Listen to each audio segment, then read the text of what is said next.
Hello, everybody. This is the Economic Development Commission meeting for March 19th, 2024. I guess roll call? All right, and we do have to do a vocal roll call because Tim is online. So you call it to order, not... Oh, because we don't have an officer right now. Right. Okay, cool. Yeah. So I'll start. Dee Della Rosa, Economic and Sustainable Development, City Liaison. Jane Cooper-Smith, Director of Economic and Sustainable Development. Isak Asari, City Council. Kurt Zorn. Cheryl Munson, County Council. Larry Allen, Legal Department. Tim, you want to introduce yourself? Yes, Tim Hankey, private citizen. Thank you. Where are you, Tim? I'm in St. Petersburg, Florida. Come on. Nice. I wish I was there. And then in the gallery.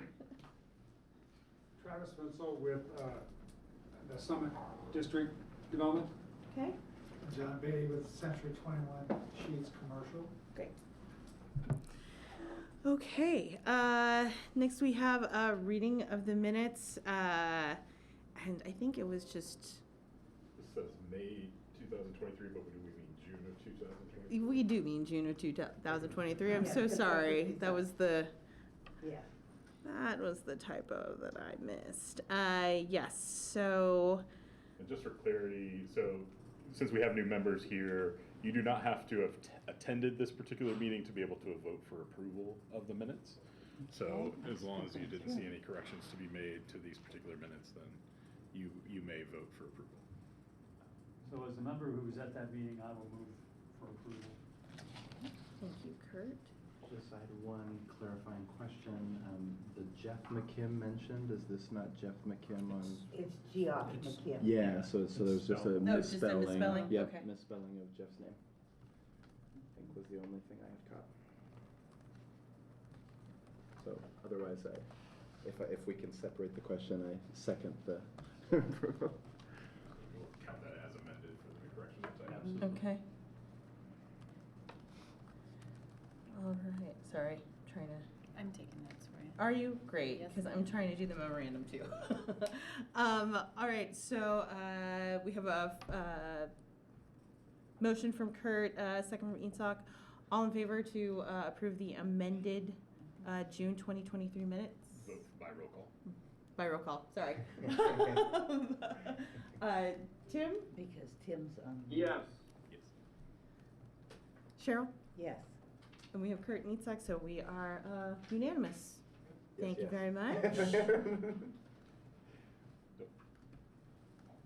Sometimes I second things that I Don't disapprove vote of for. later. All right, so new business, election of officers. So as this is our official organizational meeting, the EDC per statute elects 3 officers, the president, the vice president, and a secretary. So if we have any nominations for... 1, 2, 3, 4. Okay. Tim, we got Vanessa. Oh. Vanessa. We have Vanessa as well, so there are 5 Okay. total with 3 5. officers. I'm just going to recommend secretary as a great job because we're going to take minutes Yeah. for the secretary, so you don't have to do too much. Kurt, you were president, are you still able to be president in your current role? Does it make a difference? I'm an unpaid consultant. Oh, I know, come on, that's cool. So yes. Would you like to continue being president? Sure, why not? Good. I mean, I don't, unless Tim, you want to be president, I don't know, I don't think Cheryl and I No. want to be No. president. Because this is my first If you're meeting. nominating Kurt, I would love to second that nomination. Wonderful, I am nominating Kurt wholeheartedly. And I wholeheartedly second it. Yay. Can vote by roll call then, Tim? Yes. Cheryl? Yes. Kurt? I will abstain. I was gonna say no, but no, yes. This is the one you don't. Okay. That's unanimously approved with 1 abstention. Kurt is president. Would you like to resume duties for the meeting for the next 2 officers for vice president and secretary? Sure. So do we have any nominations for vice president? So we're missing one member, is that? Vanessa, Missing- Vanessa McClary. Who's that? Okay. And she's the other continuing member. I will, I probably am under obligation to tell you that Vanessa personally relayed to me that she would rather not be an officer, but Did she she say that? has served in the past. Yeah. Well, I was going to nominate Tim, so. I was gonna nominate you. I thought maybe Kurt would prefer that since you nominated him as payback.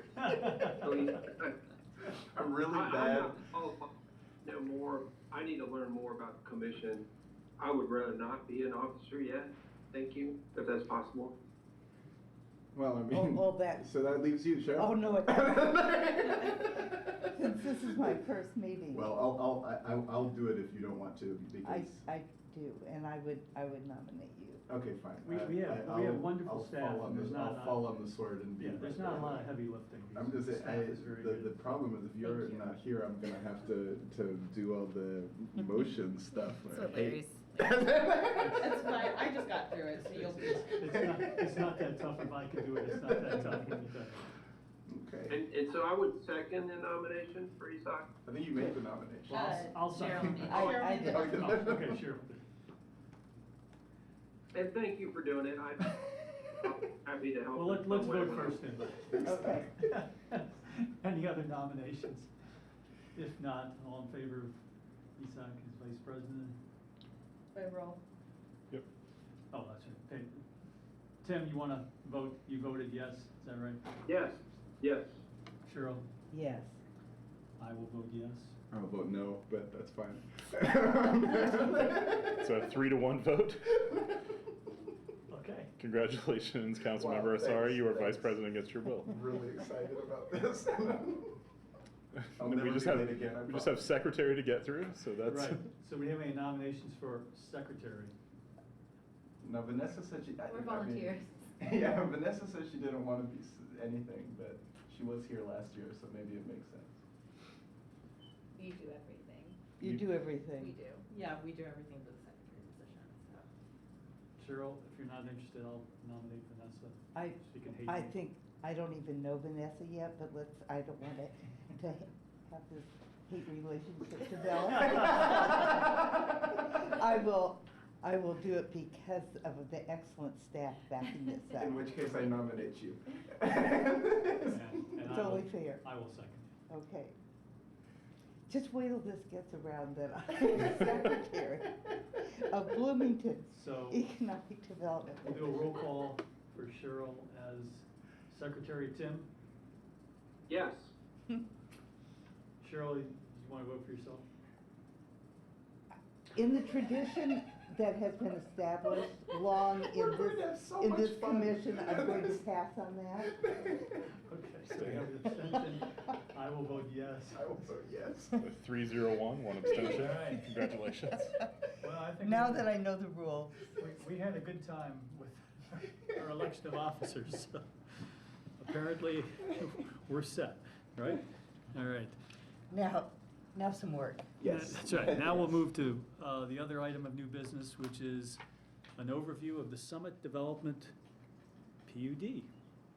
And I'll offer just a Jane, do you little- want to give a little Yeah. introduction? A little context, so Travis Bensel is here to introduce us to Summit Development, which is going to be considered by the Plan Commission development the Plan Commission tonight for approval of the PUD, the Planned Unit Development. This would be a significant number of housing units on the southwest side of Bloomington, and Travis has just been, or Summit Development has been willing to share information across different organizations within the city, and so we thought it would be useful and informative for EDC to become acquainted with this as well. Yep. Yeah. Thanks, Jane. Oh, So- were you gonna say something, Kurt? No. Okay. Summit District is 138 acres on the southwest side of Bloomington. It's essentially the area east of Weimer Road and north of Woolery Mill. It abuts the county property on the east as well as RCA Park on the east.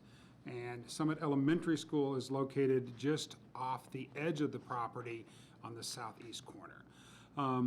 So this is part of the original Sudbury development, which was a very large PUD approved in '90s. And this 140 acres has never been developed because the original PUD, back in those days, we did density per acre. And so when we did density per acre, we allotted so many units for what then was about 400 acres. We had also requirements on the developer to build certain infrastructure, specifically Adams Street to connect through. As we progressed with the UDO, we no longer use units per acre. And so the development has run out of units before it got to this 140 acres. It's essentially built all the units that could be built on the 400 acres because we've gone to smaller units, larger apartment complexes, those kind of things. Meanwhile, this is a very significant, about a mile stretch of street that the requirements of building that street have increased over time. So the cost of building the street is significant, and right now, if you built the street, you couldn't build any more units on the sides of the street because of the way the PUD was. So we started a process in late '22 of meeting with the city administration, former administration now, and talking about what the vision was for this property, how to incorporate the need for housing, diversity of housing, more compact urban form, the need for a more of a town center concept where there was some services, a really walkable community. And so we sort of had two options. One was to amend the old PUD that was from the '90s, which would require 2 city council meetings and 2 plan commission meetings, or do a new PUD that required 2 city council meetings and 2 plan commission meetings.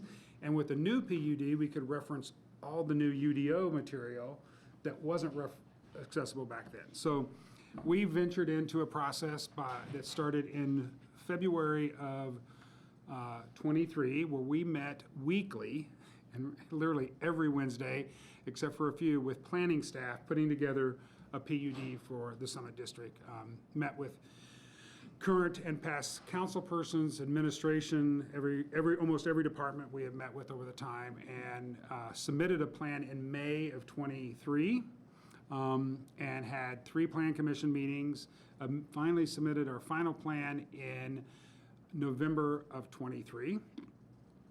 With anything like this, once plan commission makes a recommendation, city council has 90 days to act upon it. So if we would have gone to a hearing in November, that would have put 45 days under the old city council and administration and 45 days under the new. So we chose not to do that. We also chose to complete to work on a traffic study, which we had not initially been required to do. And so we are where we are today, with a PUD in front of the Plan Commission tonight. It's 140 acres, it's 5 neighborhoods, focused on affordable housing and a mixed diversity of housing in those communities. In the center is Everest District, which is much more of a mixed-use district with more taller buildings, a more mixed of retail and other uses as well in that area. So that's the concept. We've worked really hard with staff to provide the incentives that are required, both from the PUD and what the city looks for. So we have a minimum of 15% affordability in both owner-occupied and rental housing. In some of the neighborhoods, that is as high as 20%. We have utilized all the environmental incentives and sustainability incentives from the UDO and beefed them up with regards to single-family housing as well, to really provide a lot of opportunities. Again, we don't talk about density in the UDO today, but you can't do a traffic study or a utility study without talking about density. So when we project out what the maximum could be built on the site, we believe that's about 4,250 units. So this project keeps being discussed as a project with 4,200 units. That is what we anticipate somewhere in there, but that's sort of a max number. And so we get to that number by including benefits that we've talked about, which is smaller lot size, a diversity of housing types, townhomes, multifamily structures, condos, patio homes, paired homes, triplexes, quadplexes. and we get to that number. Really trying to hit how do we bring a diverse housing mix and an affordable housing mix to this part of our community. The PUD does contemplate both Adams Street and Sudbury Street that divide, you go back one slide, there you go, divide the 5 neighborhoods, being completed prior to occupancy of any of the single-family or multifamily dwellings. So we are working very hard with the city to secure a funding mechanism to help develop those 2 main streets through the property that will open up the property for development. We anticipate this is about a 12-year project to build out this many units. The most closest thing to this in recent history is Renwick. Renwick was about 85 acres, so a little more than half the size of this. It has taken 20 years to develop out. So, you know, this is a little bit more aggressive than that. Hopefully we won't have the 2008, 9, and 10 real estate era going in the next 10 years, which I think affected Renwick, but it's a very similar comparison. There is an area reserved for a new fire station, which the city has indicated they would like to have. There also is bike lanes, pedestrian lanes, trail system that connects into the existing trail system, all included in this PUD. It's 140 acres. There's a lot in this PUD. So for me to give you an overview, it's really hard for me to just, I could talk for hours. I think now I'd rather just try to answer some questions with regards to the PUD and the process that we're going through and where I anticipate that process going. Questions? I have one. Travis, you compared Renwick. How does it compare units per acre to Renwick? We don't use a comparison of units per acre today, so there is no way for me to compare on a unit per acre. I mean, we could do the math. I don't know how many units are in Renwick when it was originally approved or as it is approved now, because it's been amended a couple of times, versus acreage. I can't do that math because I don't have the numbers. But again, the way our ordinance is written here, there is no codifying number of numbers in our ordinance. It just helps us understand that the Yeah. volume here. And the density. I can work on a comparison of that for you. I think that'd be good, because we can picture Renwick. We can't quite Exactly. picture this yet. Yeah. I have a couple of questions ranging from, you know, very basic to, you know, maybe more thoughtful.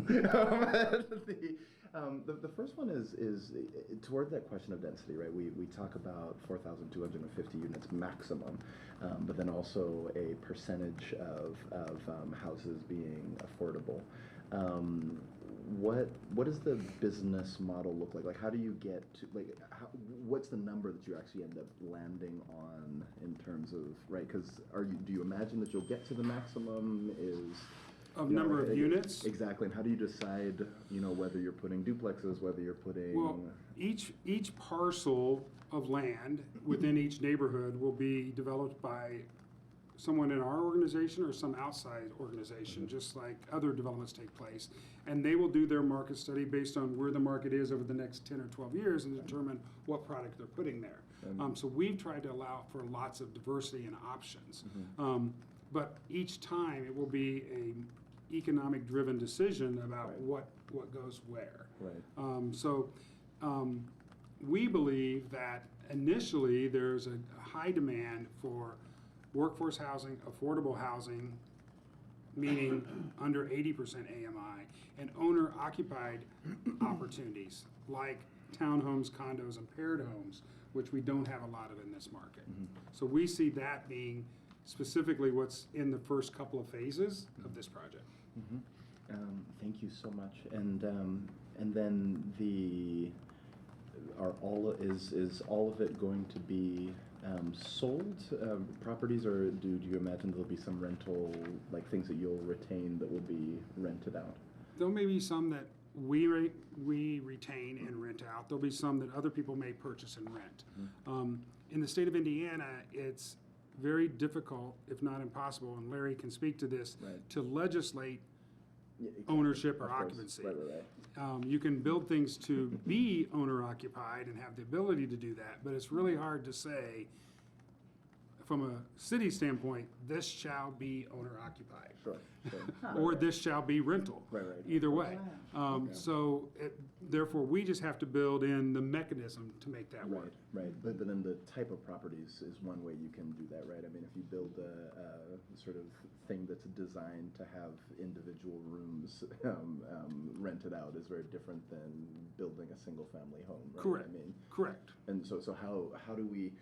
I guess the question is, do you envision there being any student housing here? We do not envision any student housing here. I guarantee you, there will be students that live in this Of neighborhood. course, yeah, which is different. Yeah, which is different. And as I've said many times, students are not a protected class. Of course, While we right. can't legislate ownership, if we want to legislate whether or not students can live in a property, that's totally legal to do. You just have to apply it equally across all classes. So we don't anticipate any students being here. And we've adopted the design standards of the UDO, which don't allow for by design student properties in our districts. So the projects that we see on North College Avenue are in that district, which we have not included those uses in our use table. I have a couple more questions, but I'll let others ask first. Jude, do you have any share? So, the first question that occurred to me is, have you planned for an additional site for schools, elementary? We have not. We have talked with the school system. Believe it or not, the enrollment at MCCSC has not changed significantly over the last 40 years. It has maintained a relatively equal number of students. They have shifted, so we see pockets where a school is very highly dense and full at capacity, and other schools not, and then as neighborhoods change, those enrollments change, but we haven't seen a significant. We do allow schools, both elementary, secondary, as well as higher education in a couple of our districts. So that's totally something that's allowed within the PUD. We've had discussions with the school system, but at this point in time, they're not in a position to say, yes, we want to buy this piece of land to put a school on. Well, How many years was that, just so It's about 40 years. that they haven't seen Yeah, an increase? yeah. so I was just thinking with 4,000 units, that there may be a substantial increase in school-aged children in the area. Yes. Tim, did you have any questions? I didn't want to, or Cheryl, or maybe others. Yes, okay. Does anybody has a question, just go ahead. Okay.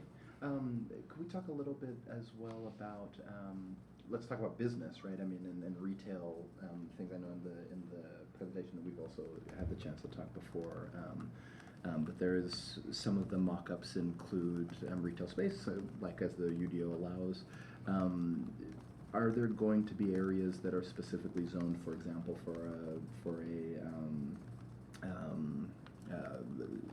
place where you buy groceries, a grocery store, So we've expanded our use table to include many of the uses that we envision, including a grocery store, including a vehicle fueling station, which could be electric, could be petroleum-based. We've allowed those in our district.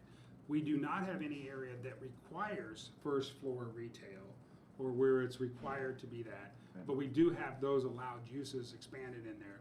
We do have a building footplate limit of 10, 20, or 30,000 square feet, depending on which district you're in and depending on which incentives you use. So we're not talking big box development. Yep. That could not take place. But we do have the ability to have retail in there. Again, trying to build in some flexibility over the next 12 years or so. And where do you see the balance? I mean, because I think to me, in a vacuum, right, is the thing that's the opportunity is if you have a dense area with 4,200 units, right, that the opportunity is that you also have, and I think you've said this out in the vision, like imagine a place where you could walk here and Yeah. right. But that only happens if you have a particular mass of retail, right? Like it doesn't happen, you have, and I think what's happened at Renwick, you have a coffee shop and then some offices is a Yes. bit different than the idea Yeah. of there's a couple of places to shop and a couple of places to eat and parks and, right? So- So how do we, and what can we do, I think from a sort of government side to incentivize, I think the critical mass, if you will, of that type of development? I think the number one thing with the critical mass is you gotta have residents living there. Of course. If you don't have enough residents living there, then Right. any retail is hard to support. Right. The second thing is to be flexible in how those pieces come together. Mhm. And so, a couple of things we've included in the PUD that's different is we have the ability to have a temporary surface parking lot. Because surface parking lots are not allowed within the city's UDO. But we believe that as scale comes, a parking structure is what we'd like to have. Mhm. But on an interim basis, you can't afford to build a parking structure for a coffee shop and one apartment building Right. that supports the region. So you do a surface parking lot that's for a specific amount of time, and then it has to either be developed on or converted back to green space. So to motivate, okay, if we get enough development, then we can afford to have a regional parking structure. Mhm. And So I think that kind of flexibility is important Yeah. to be able to get there. Yeah. Hmm. Yeah. So this is now a totally different question, but also getting ahead probably a little bit. I mean, at some point, there's the question of tax incentives and that comes through, this, I should know this, but it comes to, that's a council decision, who makes that decision? Well, tax incentives are recommended by the EDC to council for approval. This and body, you Yeah, say, this no? body, yep. Larry? Yeah, so it depends what kind of incentive mix and where it's gonna fall through. Here, one of the things that we've been exploring loosely is just creation of potentially a residential TIF, which would ultimately come to council directly from it goes from the RDC to the plan commission to council. And then as Jane mentioned, yeah, if there's a financing agreement or any kind of other incentives, those would be, council has asked the EDC to review those first, and they go to the EDC and then they go to council. So how do we, a question to anybody who has the answer is like, how do we, if the question is the need for flexibility, how is that built into the sort of economic model to sort of allow the phased development of this huge amount of land? The developer's economic model or the city's? I think the developers as facilitated by the city is the question I'm asking. Or like what levers, I guess, is there anything that you're eventually asking the city for, right, or this body for that's relevant to discuss, I guess? So I think first thing would be to set the stage. This property is located within the consolidated TIF currently. So it contributes nothing to the consolidated TIF, but it is located within the consolidated TIF. So any new development in this area is already subject to TIF dollars. If we explore setting up a new TIF, be it residential or conventional TIF, the advantage of that would be it resets the clock and resets what you can capture in those TIFs on a high level. So we have put forward and are continuing to have discussions with the city about funding the infrastructure that's more than area serving, more than just this project serving, area serving, like the extension of Sudbury and Adams, and how we might achieve that. And I think we've had discussions with Jane's department and Larry's department about what are the different options that might be used to fund that infrastructure, given how we perceive the development to proceed out. And we have done a model and are updating that now to share with them on how we perceive the increased revenue from taxes to be over the next 10 to 12 years. Is that a fair way of stating that, Larry and Jane? Yeah. Thank you so much, guys. And May I so, ask kind of a related question, Travis? Do you feel like the cost of the road improvement, is that what is driving the high level density in the 4 and 6 story buildings? I think the cost of the road is part of that.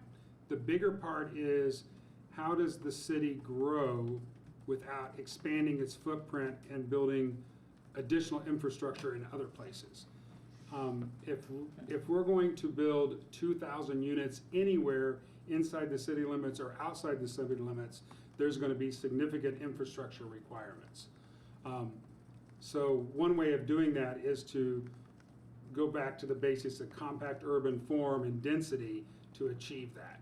And whether that's on a existing road that's planned in the transportation plan or on a new road that might be through a cornfield that's not there, how do you justify those expansion dollars of infrastructure best? And the best way to do that is more density helps carry that cost. So yes, Tim, the cost of that existing roads and infrastructure that's required there is helping drive the density, but also the density that we need as a city overall. Where do we put it where we can build those roads to the greatest economic advantage to serve the best? Is that helpful? Yes, thank you.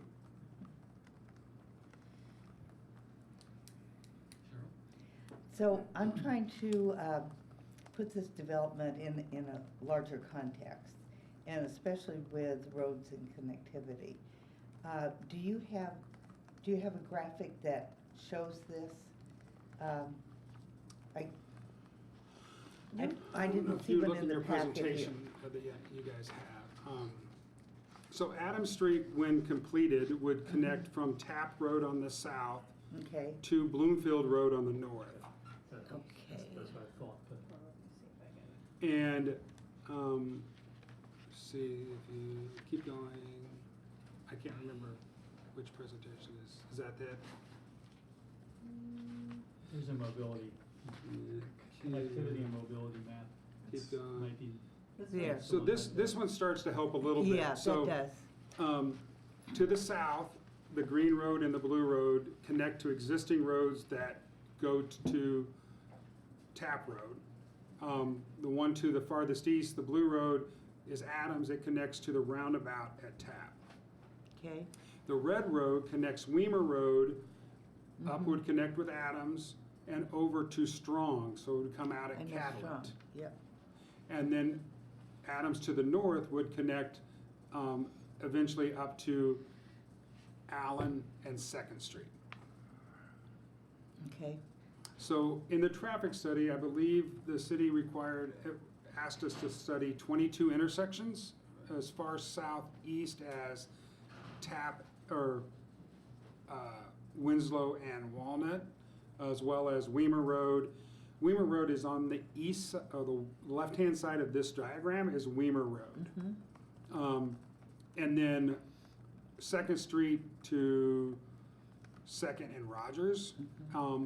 And when the analysis had looked at all of those intersections and those traffic patterns, there are some improvements that are recommended. Most of those improvements are timing of intersections, adding a turn signal.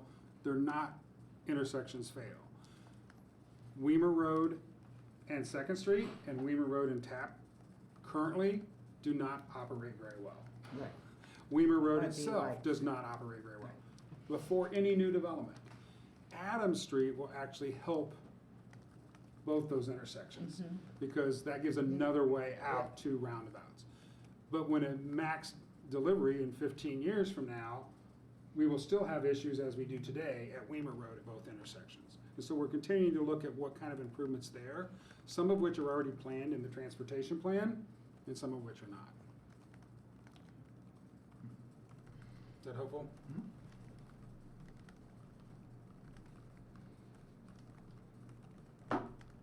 Other questions? Tim, you finished with your questions? I am, thank you. I'm happy to come back, address some of these, Tim, some of your questions, come back either next month or a month after, continue to give updates to you guys on where this is, especially if we end up looking at the avenue of a new TIF, where we'll need a recommendation from this committee.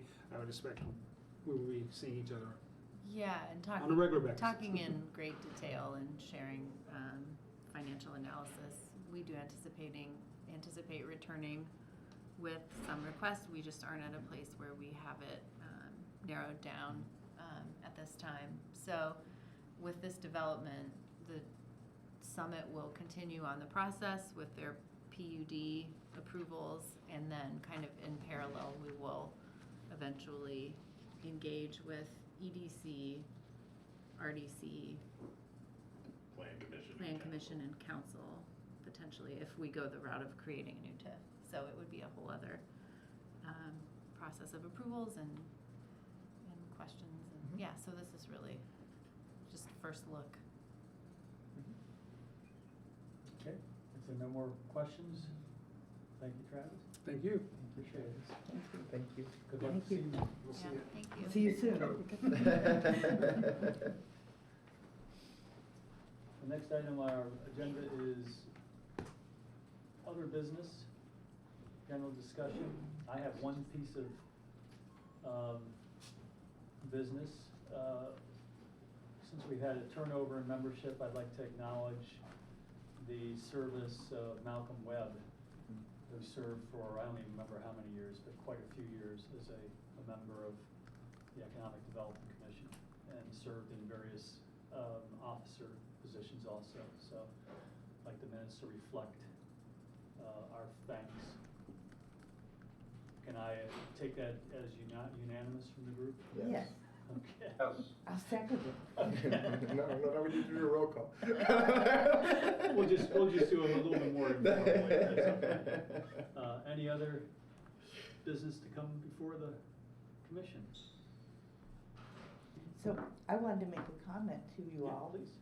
And you may think it's strange that I'm here, but Jeff McKim preceded me.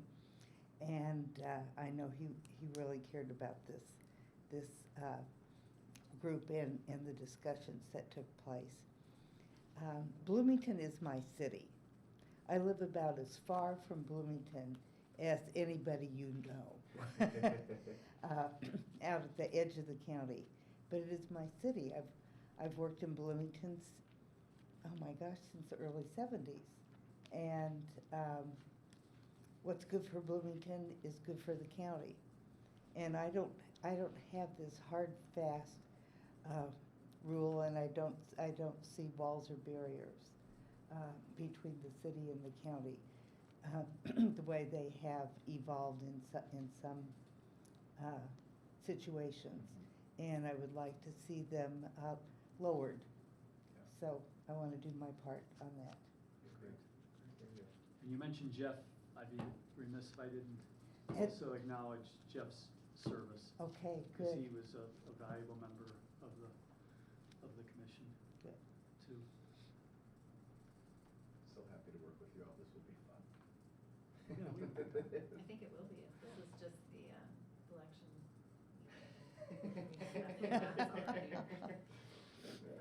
Well, if there's no other business, then we stand or sit adjourned. We sit adjourned. That's right.